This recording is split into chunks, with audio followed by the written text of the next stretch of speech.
Well, a very warm welcome to your Sunday morning message. It's the 4th of October. Can you believe it? We're into October already. And I'm really excited about this month of October. We've got a great lineup of various speakers for you, but I'm really excited about our theme for this month. And if you were with us on Friday, Rachel introduced our new theme for October, and that is Reformation. I don't know if you are aware, but the 31st of October is not actually Halloween, although our society commemorates that. But the 31st of October, more significantly for us perhaps, is that it is Reformation Day.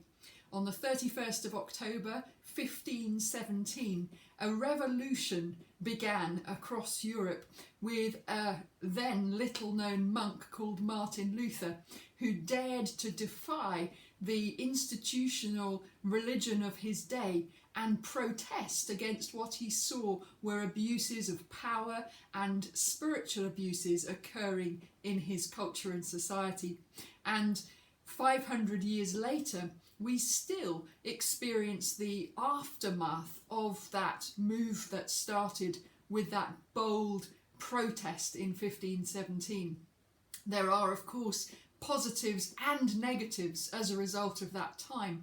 But we look back and we see how that moment in history was a defining time.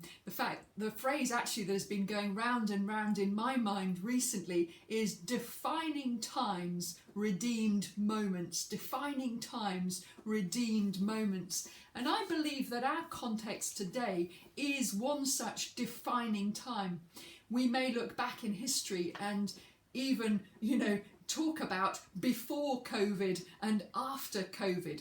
But the thing that always strikes me is that however negative those defining times in history have been in the past, and perhaps for us as an encouragement are right now for us, perhaps more experienced as negative, defining times always contain within them the seeds of opportunity for those with eyes to see, those with the kingdom ability to see what God sees in challenging times.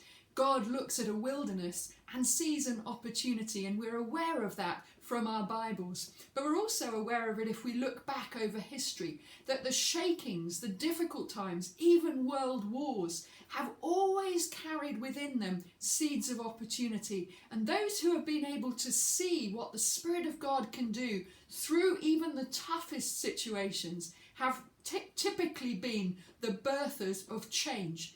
And during this month of Reformation and focus on Reformation, we're going to ask some provocative questions. We're going to dig at some of the things that maybe we have taken for granted in our society and culture that have been a certain way for generations maybe, and ask the questions, as a result of this most recent shaking, as a result of all that we're going through right now with COVID and how it's changing our landscape, can we see God's seeds of opportunity? Can we seize the moment and take those opportunities and take them to reshape for the better, from a kingdom perspective, the way forward for our societies and nations, so that generations to come might look back at this time as a positive in history, not just a negative turning point?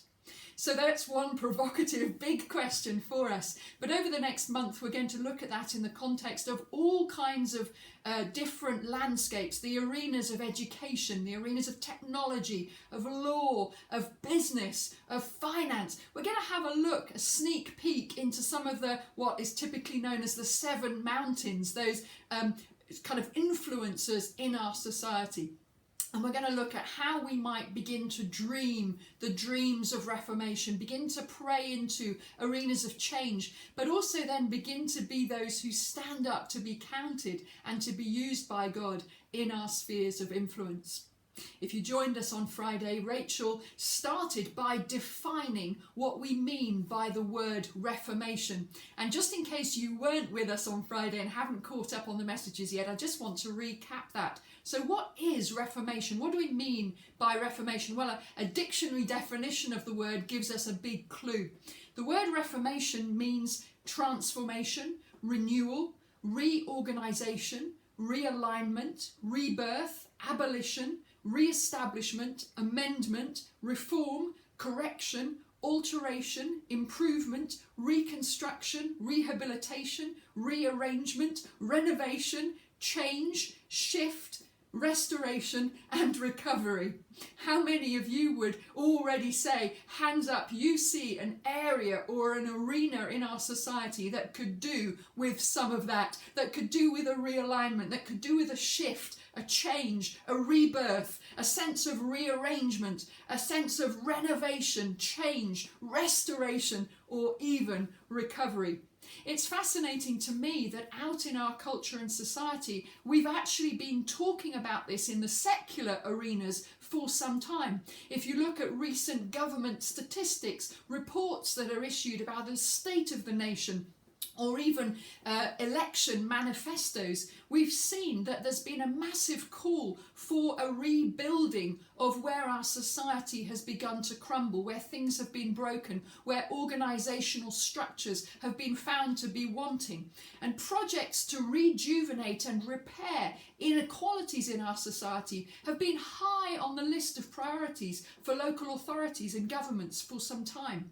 You'll find phrases like, we need to rebalance and reprioritise. We need to foster a sense of community or social cohesion again.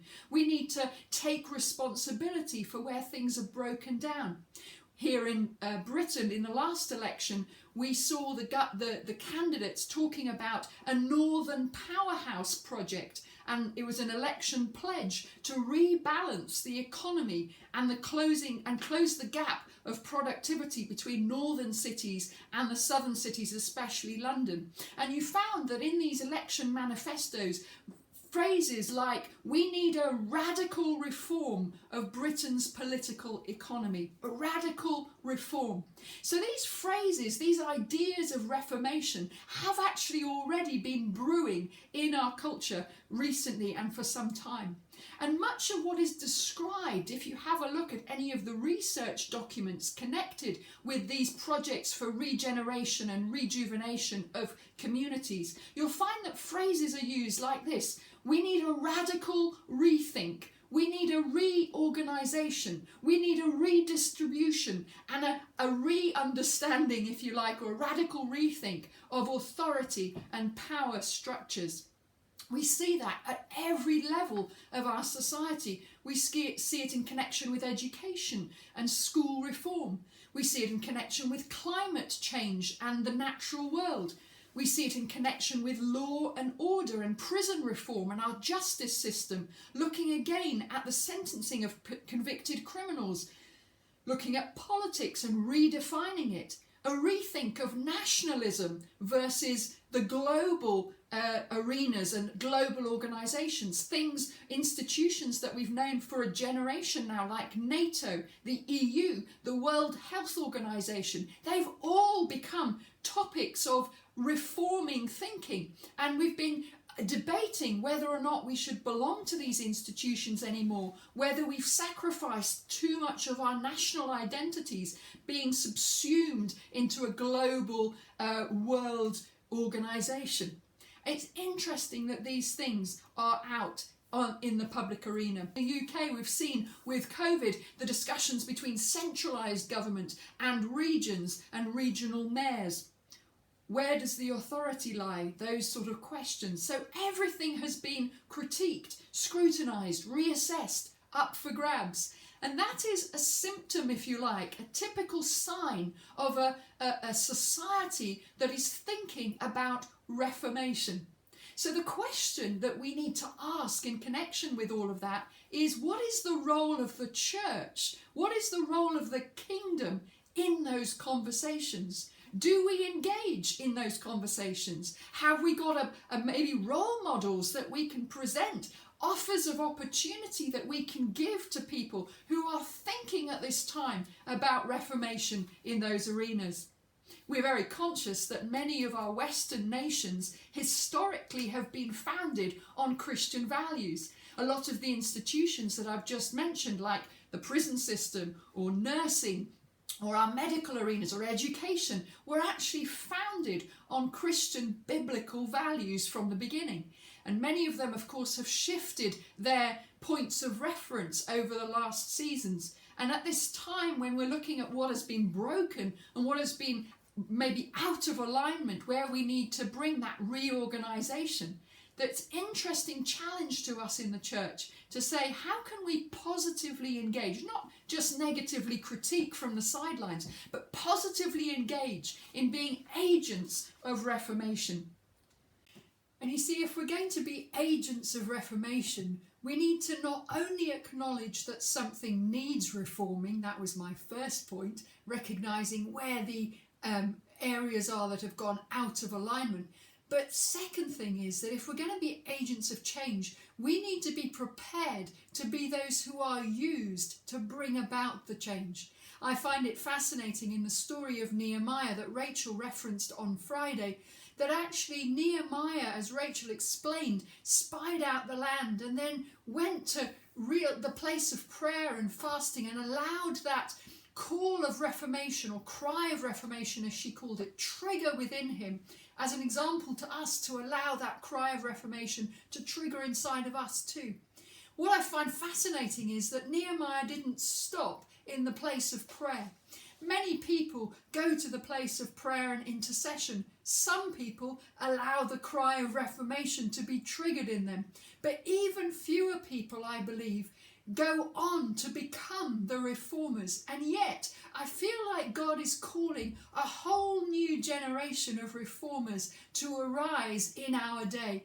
And those are the people who, like Nehemiah, allow that cry to be triggered inside of them again, but then stand up to be counted. It's fascinating that Nehemiah went back to his workplace. He took time out, he prayed, he fasted. He went to that place of allowing God to birth inside of him the compassion for his land. And I feel like God wants to do that with us. Birth the compassion inside of us for our land. A passionate, zealous, it really matters to me, God, cry inside of us. But then God needs us positioned where we are.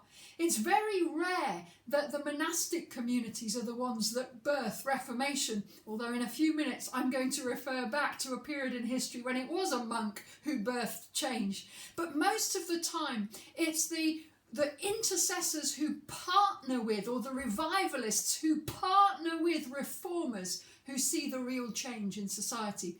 And Nehemiah was one such. He stood in his place of every day. He was cupbearer to the king, and he was prepared in season and out for God to use him. And it was amazing how God gave him that moment of favour, that the king said to Nehemiah, "What is it that you would like me to do for you?" We find that in Nehemiah chapter 2 and verse 4. And there it says, Nehemiah again looked up to heaven and prayed. And I believe that wasn't his long period of prayer and fasting that he'd already had in chapter 1. This was the arrow prayer of, oh God, now I recognise this is my hour. This is my moment and opportunity for change. Now this is the answer, if you like, to what I've been praying for. Fascinatingly, Spurgeon, commenting on Nehemiah, writes this: laying the matter to heart, Nehemiah did not speak with other people about what they would do, nor did he draw up a wonderful scheme about what might be done if so many thousand people joined his enterprise. But instead, it occurred to Nehemiah that he could do something himself. And I love that. I love that encouragement that we can be the answer to our prayers. And I believe that is what happens when we allow that cry of reformation to be born inside of us afresh. That then we go back into our everyday locations, whether it's a mum at the school gate or a dad at the football club, or whether it's us in our workplaces, in our office spaces, online on Zoom at the moment, or whether it's in the supermarket, or whether it's being a grandfather at home. Wherever your sphere of influence is, it's about a mindset that says, let me stand in the gap and be a reformer in this context. And Nehemiah, we see, prayed to God, God, don't let me miss this opportunity. But then he had an answer to give to the king. You see, the king gave him a moment of favour. He gave him a window of opportunity. And I believe some of us are going to be given windows of opportunity in these days. Maybe you've been one who has faithfully invested in your local community over a long period of time. You've prayed faithfully for the police working in your community, or you've prayed through the list of needs that have come through from the NHS, or you've stood in the gap and served in the food banks and the homeless shelters, wherever you might have invested in your community. And you've been frustrated sometimes that there haven't been more what you might term kingdom opportunities, but you've served faithfully. And I believe your faithful service is one of those keys that is going to give you a moment of favour in the days to come. I even want to prophesy that over some of you. You have faithfully served where you are.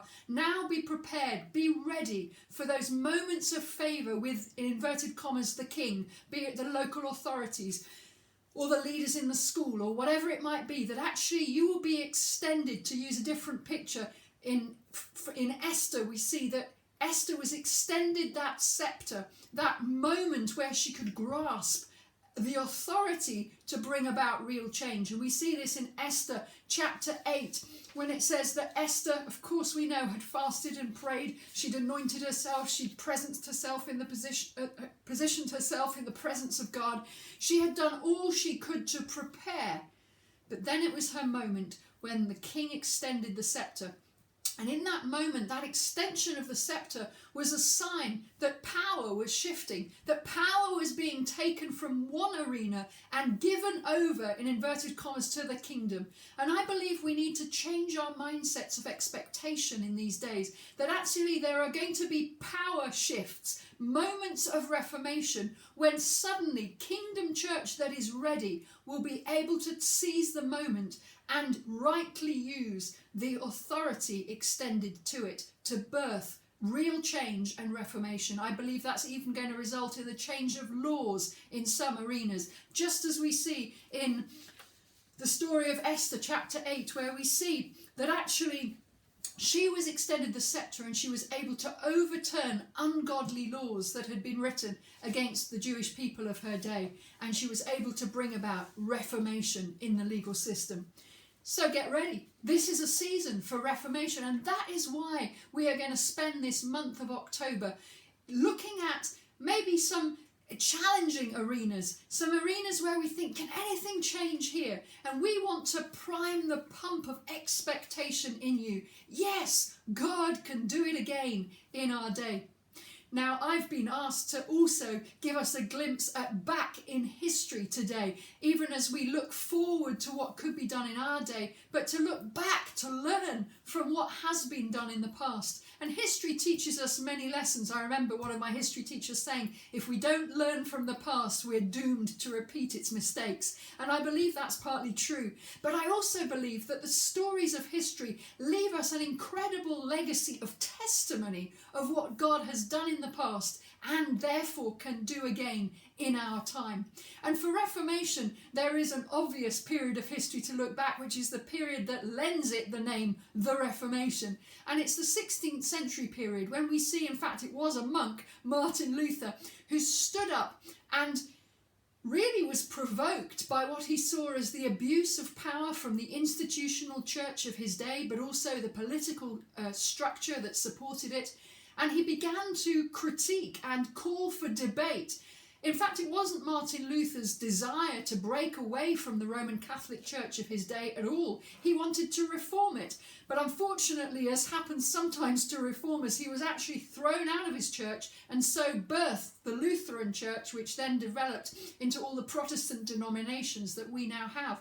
But that word Protestant comes from Luther's original protest. He nailed his now famous 95 Theses, which were the 95 points of disagreement that he had, critiquing how the church had fallen out of alignment with the biblical truth that he began to discover as he translated the Bible from the old versions of the Latin and the Greek into the the language of his day into the German language. And through that, radical revolution happened. Now, was Martin Luther a saint? Of course not. Martin Luther, in fact, when from his full writings, you can see he had all sorts of faults. Martin Luther, for one, was very misogynistic. He was a product of his age. He was also quite anti-Semitic, and some historians wonder and debate whether some of the ideas of Martin Luther that were so anti-Semitic may have sown the very, very early seeds of what later grew into Nazi Third Reich philosophy against the Jews. But all of that to say that I believe Reformation is never born out of ideal circumstances. You don't get the squeaky clean saint who's never done anything wrong birthing a movement of change for God. You get the ordinary person who is like you and me, who has faults, who has blind spots, big blind spots. And that is the pattern that we see in our scriptures. I don't know, but in the economy of God, he chose a murderer to be the leader of the Exodus in Moses. He chose an adulterer, a forgiven one, but an adulterer nevertheless, to write the amazing book of Psalms in David. And we see time and time again, right up to the reformers of the 16th century, that they were ordinary people, sinners just like you and me, with blind spots and faults. And yet, God gave them a window of opportunity with a bias of passion that enabled them to shift an era and birth a new movement. And for Martin Luther, the shifts that occurred as a result of those early nailing of 95 theses on the door of Wittenberg Cathedral to establish a debate caused a revolution. That revolution changed the landscape of Europe, not only of his own nation of Germany. It brought about political changes. Suddenly people were talking about nation states and not just a European union of nations known as the Holy Roman Empire. It birthed theological changes that we're perhaps a little bit more familiar with. Martin Luther rediscovered those verses from Romans chapter 1 where it says that we are saved by God's grace alone, and it's the righteousness of Christ that gives us our right standing with God. Martin Luther also triggered a whole reworking and understanding of what it was to educate ordinary lay people and therefore empower them to be able to be the guardians of their own souls and spirits, that they no longer needed the mediator of the Catholic priest or the sale of passes to get out of purgatory as the Catholic Church was doing at the time, but actually they could read the Bible for themselves. And to read the Bible for themselves, Martin Luther had a profound understanding that they needed to have the Bible in their own languages. So he literally formed the written version of the German language and translated the Bible into German for the everyday person. Initially, of course, it was a few people who could read because most were illiterate, but it did result in the education of clergy and then slowly the spread of education. The Reformation across Europe then birthed a whole movement of education backed by the Renaissance movement that celebrated education and learning. In Geneva, we had the formation of a centre for education under John Calvin. In Scotland, John Knox set forth his idea of an elementary school for every city, and so began a whole process of celebrating education and making sure that a literate generation was born. Very often it was worship that formed that literary education in people. Hymns were written in the everyday language. Martin Luther wrote hundreds of hymns which enabled people both to become biblically literate in that they would rehearse the scriptures in song, but also literate in the sense of they would learn their own language, the German language, and know how to write it and speak it and celebrate it. And so began a whole movement across the known world. In the UK, we had the King James Bible, from which today, of course, many of our translations in English see their roots, as it were. But the King James Bible also formed greatly our English language today, and many of the expressions that we now have in our English language date back to that translation of the Bible into the English language. So much shifted in this 16th century period. Was it an ideal situation to birth change? Absolutely not. A case in point was the nation of England itself. While all this was happening in Germany under Martin Luther and Calvin in Geneva, in England we had a king, King Henry VIII, and he had a very selfish motivation for wanting to embrace the changes that he was seeing happening through Luther. King Henry VIII wasn't at all interested in the spiritual Reformation. He just wanted a divorce from his first wife, who hadn't given him a son, and he was worried about his own legacy. So out of a selfish motivation, he decided to break England free from the dominant power of the Catholic Church and the European Union of its day, if you like, and birthed instead an independent nation state that he was the head of, but also made himself the head of the new Church of England. Not a great start for a national church. But what was fascinating to me, and this is the lesson I want to bring out of this for us, is that Reformation is rarely birthed out of ideal situations. The circumstances that Reformation comes out of are rarely those that we think are conducive for radical and positive change. However, as I said right at the beginning, those with eyes to see the seeds of opportunity are those who seize the moments of these shakings that happen in our world. And so it happened in the 16th century in England. There were men like Cranmer, Archbishop Cranmer, and Bishops Latimer and Ridley, who literally went to the stake and were burned for their faith in Jesus Christ and for their absolute radical passion that the ordinary person should be able to hold their Bible in the English language, be educated and come back to a realization of what biblical truth really was for them. These men took the opportunity of Henry VIII shaking the ground and shaking up the status quo, and they saw that as their moment. It was their moment, as it were, that the king was extending his scepter and was saying, "What can I do to help you?" And in fact, the king needed their help, but they saw it as an opportunity for the kingdom.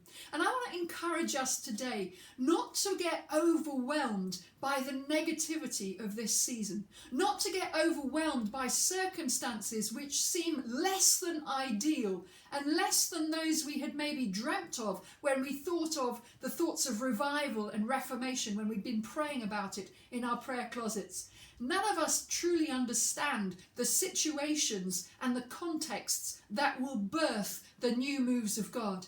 But we need to be those who are aware of the rumblings, the birth pains, if you like, that are going to birth the new era. And I want to encourage us today to be those with eyes to see, to look on the horizon and say, God, could this be it? Could an international shaking like we've not seen for a very, very long time be the opportunity that we've been praying for?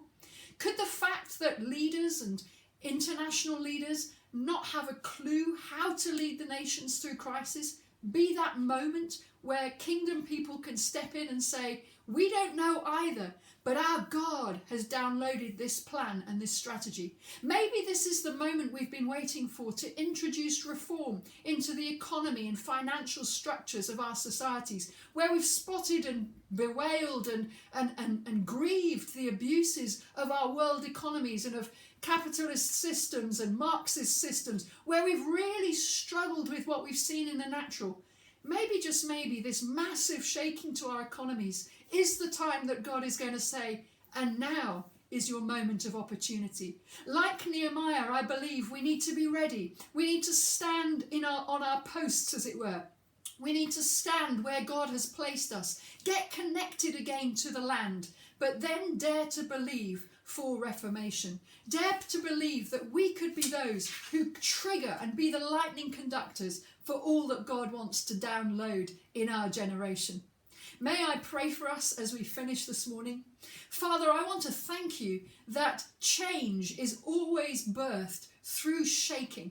I want to thank you that history shows that you are faithful to your word. And many of our nations have had incredible promises of revival and of reformation. But Father, we want to be those who birth the revivals that live and outlast us because they are partnered with real reforming of our societies. And we want to ask you that we would be bold to stand in our places of influence, wherever that might be, and be ready for you to fire the starting gun of change. Be ready for you to give us those moments of favour, that these defining times will be punctuated with redeemed moments. And God, we want to ask you that those of us who have felt desperate about the state of our nations will be encouraged today that reformation is in the air again, and that you are going to show us the way forward in these days.